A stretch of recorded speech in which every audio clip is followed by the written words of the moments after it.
अस्सलाम वालेकुम। Welcome to lecture number 2 कोरोल्ड्रा लेक्चर नंबर 2। लास्ट हम शेप्स वगैरह पे काम किया था, डिफरेंट शेप्स बनाई थी। आज हम क्या करेंगे, शेप्स को कर्व करना आप लोगों को बताऊंगा। शेप्स कर्व कैसे करते हैं और कर्व करके उनको यूज़ कहाँ कहाँ कैसे कैसे कर सकते हैं, और उसके बाद पिक्चर्स, शेप्स के अंदर पिक्चर्स को कैसे लगाते हैं, और बहुत कुछ इस लेक्चर नंबर 2 में आप लोग देखेंगे। मैं क्या कर रहा हूँ, इसका एक मैंने डुप्लीकेट बना लिया है बॉक्स का। और कर्व करने के लिए ज़रूरी होता है कि हम शेप को पहले कर्व करें। शेप के ऊपर क्लिक करने के बाद मैं उसको क्या करता हूँ कि मैं कंट्रोल क्यू का बटन दबाऊँगा। ठीक है, कंट्रोल, मैंने ये राइट साइड वाले बॉक्स पे कंट्रोल क्यू कर दिया है। और यहाँ पे मेरा सर्कल जो है वो यहाँ पे पीछे हाइड है। तो एक तो ऑप्शन ये होती है कि आपको अगर शेप क्लिक हो गई है तो आप इसको क्या करते हैं, shift page up, shift page down, page up और पेज डाउन शिफ्ट के साथ, इस तरह से ये लेयर या शेप्स या पिक्चर एक दूसरे के ऊपर आती हैं। अगर आपको यहाँ पे शेप नहीं नज़र आ रही तो आपने क्या करना है, व्यू में जाना है और यहाँ से वाइल्ड फ्रेम पे क्लिक कर देना है। तो इससे क्या होगा कि पेज के ऊपर जो भी चीज़ें हैं आपको जो शेप्स के बैक साइड पर हैं नज़र नहीं आ रही, वो इस तरह से शो हो जाएंगी। इस तरह से आप सेलेक्ट करने के बाद वापस इसको इन्हेंस्ड पे क्लिक कर देंगे। और वैसे शेप्स को अप डाउन करने के लिए लेयर के एक लेयर के दूसरी लेयर के लिए पेज शिफ्ट पेज अप और पेज डाउन। अब मैंने राइट साइड वाली शेप को कर दिया है कंट्रोल क्यू, कर्व कर दिया है अब, और लेफ़्ट वाली साइड नॉर्मल मेरी शेप है। ठीक है, तो अभी इस पे मैं शेप टूल के साथ जब क्लिक करता हूँ तो आप देखिएगा कि जब मैंने इस शेप पर क्लिक किया है तो ये ब्लू डॉट के साथ सिलेक्ट हुई है। और जब लेफ़्ट साइड शेप पे क्लिक करता हूँ तो ये देखें ब्लैक डॉट, मैं जूम करके दिखाता हूँ, यहाँ पर ये ब्लैक डॉट है और इस साइड पर ब्लू डॉट्स है। इट्स मीन कि यहाँ पर ये शेप कर्व हुई, इस शेप पर मैंने कर्व ऑप्शन अप्लाई किया कंट्रोल क्यू के साथ। तो ये नॉर्मल शेप तो वही ऑप्शन देगी जो किनारे कॉर्नर इसके ब्राउन करते हैं। अब ये देखें जो कर्व शेप है उस पर जब मैं कॉर्नर से क्लिक करता हूँ तो ये डिफरेंट एंगल चेंज हो जाते हैं। अब इसके शिफ्ट क्यू करने के बाद शेप कर्व मोड में जब आ जाती है, कंट्रोल जेड किया मैंने, वापस आ गया। अभी मैं क्या करता हूँ, टूल पे क्लिक किया और मैं इसका साइज़ छोटा कर रहा हूँ, लेफ़्ट साइड से पकड़ के साइज़ छोटा किया, कलर चेंज कर दिया। इसके बाद मैं इसको रोटेट करना है तो मैं यहाँ से इसको रोटेट करता हूँ। जब शेप, पिक्चर या टेक्स्ट जिस पर भी आप दोबारा क्लिक करेंगे तो वो रोटेट मोड में आ जाती है। अच्छा, शेप्स यहाँ पर आप देख रहे हैं ये कर्व शेप है और यहाँ पर ये कर्व शेप है। ये सैम्पल के तौर पे आपको दिखा रहा हूँ। इस तरह के शेप सारे हम कैसे बनाते हैं, कर्व शेप। पहले हम सिर्फ स्क्वायर बना रहे थे और राउंड शेप के हमने एंगल्स चेंज किए थे। अभी हम कर्व शेप कर रहे हैं डिफरेंट जगह पर। जैसे यहाँ पर ये देखें ये कर्व शेप है और भी काफ़ी जगह पर ये शेप। तो ये सारी कैसे बनती हैं, इसके लिए शेप टूल पर आपने क्लिक करना है।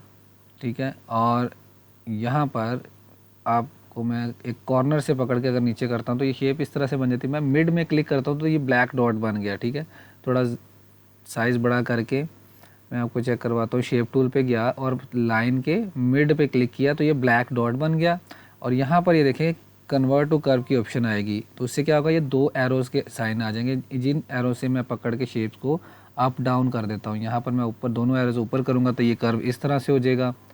और अगर मैं एरोज़ को पकड़ के नीचे कर रहा हूँ तो ये इस तरह से वेव सी बनेगी। दोनों को नीचे करूँगा तो इस तरह से ये शेप बन जाएगी। तो ये कर्व मोड में अब आ गई। शेप को जिस तरह से भी डिज़ाइन करना हो, मैं कंट्रोल जेड करके वापस उसी जगह पर आ जाता हूँ। तो मैंने अपना पिक टूल लिया, कलर चेंज किया, शेप का साइज़ थोड़ा सा छोटा किया और दूसरी शेप के साथ मैं इसको सेटिंग कर रहा हूँ अलाइनमेंट के लिए। दूसरी शेप को क्लिक करूँगा और ई से सेंटर में आ गया, एल से लेफ़्ट साइड और आर से राइट साइड अलाइनमेंट है। ये पहले भी बताई हुई है सारी। शेप टूल पे गया, मैंने इसको लाइन पर यहाँ पे क्लिक किया, एक ब्लैक डॉट बन गया।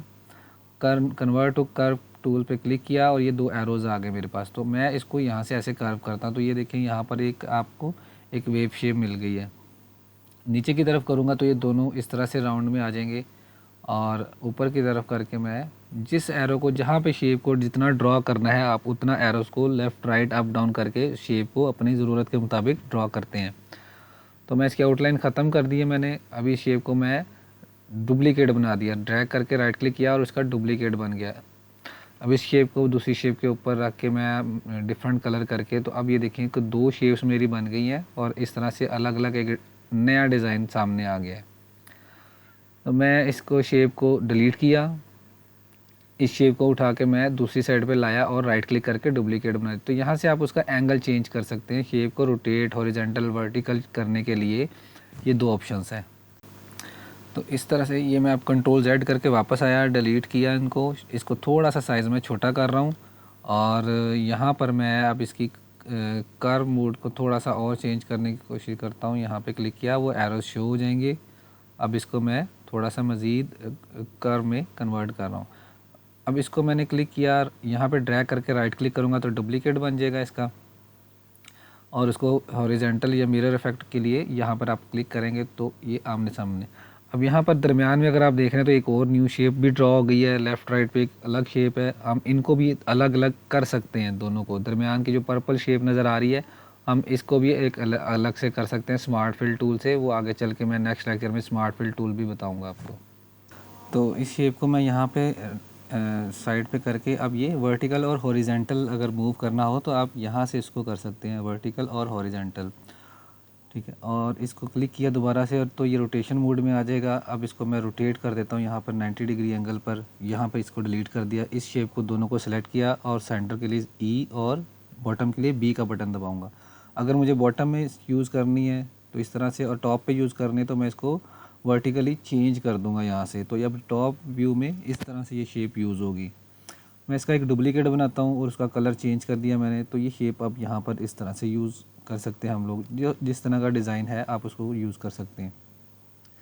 इसको डिलीट किया शेप को मैंने, और अब यहाँ से मैं क्या करता हूँ, एक बॉक्स ड्रॉ किया शेप टूल के थ्रू। अब इसके कॉर्नर F10 इसकी शॉर्टकट की होती है शेप टूल को क्लिक करने की। इसको मैंने कलर किया और इसको मैं रोटेट, आउटलाइन ख़त्म करने के बाद इसको मैं रोटेट करूँगा 90 डिग्री पे, और राइट क्लिक किया तो डुप्लीकेट बन गया। अब यहाँ पर भी आप वो देखें एक न्यू शेप भी बन गई है। तो मैं दोनों को अलग अलग करता हूँ, पावर क्लिप कर दिया इस शेप के अंदर, ठीक है। राइट क्लिक किया और पावर क्लिप करके इस बॉक्स के मैंने इनसाइड कर दिया। तो इसमें अब ये सर्कल को मैंने उठा के यहाँ पे रखा और राइट क्लिक करके पावर क्लिप करूँगा और इसको भी बॉक्स के अंदर कर दूँगा। तो ये शेप्स मेरी अब इस तरह से कुछ डिज़ाइन होंगी। एक डिज़ाइन के अंदर कभी भी अलग अलग शेप्स को यूज़ नहीं करते, ये भी मैं आपको बता दूँ। ये सिर्फ मैं आपको गाइड करने के लिए, ये चीज़ें बताने के लिए आपको ये समझा रहा हूँ सारा कुछ। लेकिन एक बॉक्स के अंदर अलग अलग शेप्स कभी भी ड्रॉ नहीं करते कि सर्कल भी कर रहे हैं, ट्रायंगल भी कर रहे हैं और स्क्वायर भी कर रहे हैं। तो शेप्स की भी स्कीम का ख्याल रखते हैं डिज़ाइनिंग में। और आगे चल के जब हम एक नया डिज़ाइन बनाएंगे तो तब मैं आपको मज़ीद गाइड कर दूँगा इस बारे में। अब ये शेप्स मैं यहाँ पे ड्रा किया, इसको राइट क्लिक ड्रैग करके यहाँ पे ड्रॉ कर लिया। इस बॉक्स को मैं सर्कल को लेकर आता हूँ बाहर, या अब ये बॉक्स यहाँ पे ड्रॉ करने के बाद इन शेप्स को मैं अब इस तरह से, डिफरेंट तरतीब लगती है अपने अपने डिज़ाइन के हिसाब से। तो इसके अंदर अब हमने इंसर्ट करनी है। अब ये यहाँ पे डिज़ाइन देखिए कि ये जो शेप्स नज़र आ रही हैं आप सबको, ये सिंपल इसी तरह से अलग अलग एंगल से इनको चेंज किया होता है। कुछ को मर्ज किया होता है, कुछ को पावर क्लिप किया होता है। जैसे यहाँ पर एक शेप बॉक्स फुल नज़र आ रहा है और एक हाफ नज़र आ रहा है, तो ये पावर क्लिप है। तो मैं इसको छोटा करके राइट क्लिक करता हूँ, एक डुप्लीकेट शेप भी बन जाएगी और इसका मैंने कलर चेंज कर दिया। तो ये अब शेप्स मेरी कुछ इस तरह से डिज़ाइन हो जाएंगी। लॉन्ग प्रेस किया कलर के अंदर, कलर के बाकी शेड नज़र आ जाएंगे। इस शेप को अब मैं उठा के यहाँ पर एडजस्ट कर रहा हूँ। इसका राइट क्लिक करके यहाँ पर राइट क्लिक करूँगा तो ये डुप्लीकेट इसका भी बना देगा। तो ये अब एक अलग से कुछ डिज़ाइन हो गया है। दोनों को सिलेक्ट किया मैंने यहाँ से और इसको यहाँ पर बाहर ले आया। दोनों को यहाँ पर, इन दोनों शेप्स को भी बाहर ले आता हूँ और इनको कुछ इस तरह से एडजस्टमेंट करके, अलाइनमेंट करके दोनों को सिलेक्ट किया, ई किया और दोनों सेंटर लाइन हो गए। इन अब ये दोनों येलो शेप्स को मैं क्लिक करके इनको सेंटर लाइन कर दिया। आपने इन शेप्स को अच्छे तरह से समझ लेना, क्योंकि नेक्स्ट लेक्चर में हम डायरेक्ट डिज़ाइन बनाएंगे और इन चीज़ों को यूज़ करते हुए डिज़ाइन क्रिएट करेंगे, ठीक है। अब मैं क्या करता हूँ, मैं इन सबको सिलेक्ट कर लेता हूँ शेप्स को, ठीक है। इन दोनों शेप्स को भी क्लिक और इन दोनों शेप्स को भी सेंटर अलाइन करके अब इन चारों शेप्स को मैं इकट्ठा सेलेक्ट कर लेता हूँ। तो अब मैं जब इनको मूव करूँगा या कलर करूँगा तो ये सारी इकट्ठी कलर शेप्स हो जाएंगी। कोई भी कलर है, अब इन सब में इकट्ठा एक ही कलर सब में इंसर्ट होगा। कंट्रोल Z करके मैं वापस आ रहा हूँ, और कंट्रोल Z के बाद अब क्या है कि अब मैं इन शेप्स पे पिक्चर इंसर्ट करेंगे हम। ये ग्रुप है, मैंने इनको अनग्रुप कर दिया। ग्रुप करने के लिए कंट्रोल G और अनग्रुप करने के लिए कंट्रोल U का बटन हम प्रेस करेंगे। और शॉर्टकट कीज़ को आप याद रखा करें काम के दौरान। अभी हम शेप के अंदर पिक्चर इंसर्ट करेंगे। इसके लिए कंट्रोल O प्रेस करें या फाइल में जाके ओपन पे क्लिक करें। तो आप, मेरे पास ये ड्राइव आ गई, मैं डाउनलोड्स वाले फ़ोल्डर में जाता हूँ। यहाँ पर मेरे पास कुछ पिक्चर्स पड़ी हैं, आप कॉपी पेस्ट भी कर सकते हैं, आप यहाँ से सिलेक्ट भी कर सकते हैं। मैं पिक्चर का साइज़ छोटा करता हूँ। कॉर्नर से पकड़ के हमेशा किसी भी साइज़ का, किसी भी सब्जेक्ट का साइज़ छोटा करने के लिए कॉर्नर से क्लिक किया करें। अच्छा, दूसरा ऑप्शन ये है कि मैं फ़ोल्डर पे क्लिक करता हूँ। मेरे पास यहाँ डाउनलोड्स में जो पिक्चर्स हैं, मैं इसको डायरेक्ट ड्रैग एंड ड्रॉप भी कर सकता हूँ। यहाँ से ड्रैग किया और पेज के ऊपर ला के ड्रॉप कर दिया। अब इसका साइज़ छोटा करते हैं, यहाँ से कॉर्नर से पकड़ के साइज़ को छोटा कर दिया।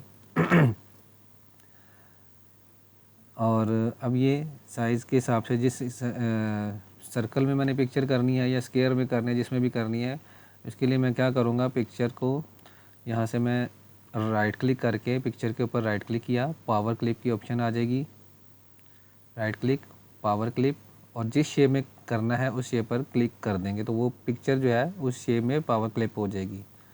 मैं यहाँ पे राइट क्लिक कर रहा हूँ, कंट्रोल Z करके मैं पहले इसके डुप्लीकेट बना लेता हूँ दोनों का एक एक।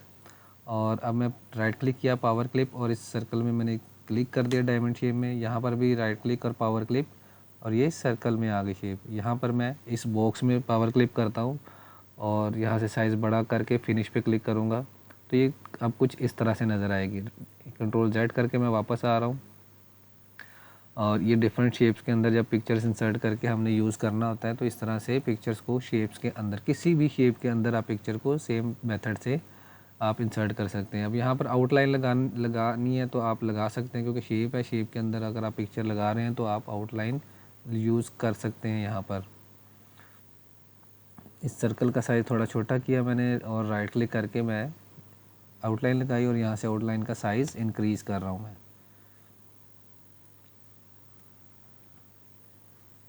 इस शेप के अंदर अगर पिक्चर लेके जानी है तो इसमें भी सेम मेथड होगा। पावर क्लिप करके हम इस तस्वीर में डबल क्लिक करके एडिट किया और इस पिक्चर को शेप के मुताबिक इंक्रीज़ कर दिया, तो ये अब शेप इस तरह से ये पिक्चर शो होगी। कंट्रोल Z करके मैं वापस आ रहा हूँ इसमें से।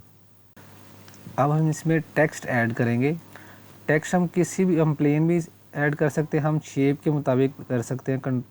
सर्कल में शेप है, बॉक्स में, या ये कर्व शेप है, जिस एंगल में टेक्स्ट को लिखना है हम उसको भी वैसे कन्वर्ट कर सकते हैं। टेक्स्ट के लिए मैं ए पे क्लिक करता हूँ और यहाँ पे मैंने पेज के ऊपर क्लिक किया और यहाँ पे मैं कुछ टेक्स्ट लिख लेता हूँ। जैसे मैं लिख रहा हूँ डिजिटल इंस्टीट्यूट, और इसको मैं यहाँ पर ला के इसको मूव किया। साइज़ बड़ा छोटा करने के लिए आप कॉर्नर से पकड़ के कर सकते हैं, और ऊपर साइज़ मेंशन यहाँ पे लिखा हुआ है, ये साइज़ इंक्रीज़ हो गया।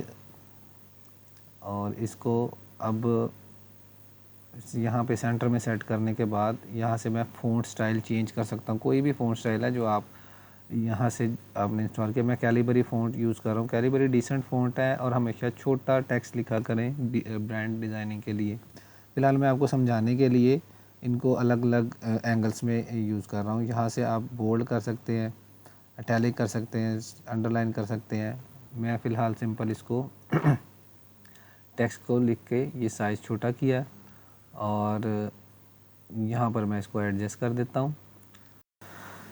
अब इसको मैं यहाँ पर उठा के, इसमें कुछ टेक्स्ट मैंने ऐड करना है, मज़ीद कुछ लिखना है, तो मैं इस टेक्स्ट पर डबल क्लिक करूँगा और एडिट मोड में आ जाऊँगा। इसके बाद मैं यहाँ पर क्लिक करके मैं इसमें कुछ लिख देता हूँ, digital institute of computer sciences.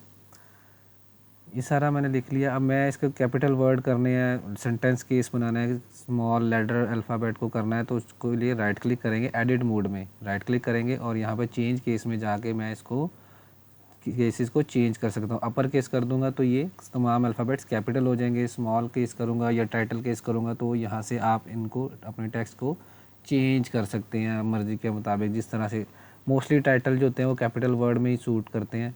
बाकी कुछ नेक्स्ट लेक्चर में अब बताऊंगा कि टेक्स्ट को हम लोग राउंड शेप में या स्क्वायर में या किसी भी शेप में किस तरह से उसको रोटेट कर सकते हैं। तब तक के लिए यहाँ तक अच्छे से प्रैक्टिस करें और उसके बाद नेक्स्ट लेक्चर पे जाते हैं। अल्लाह हाफिज़।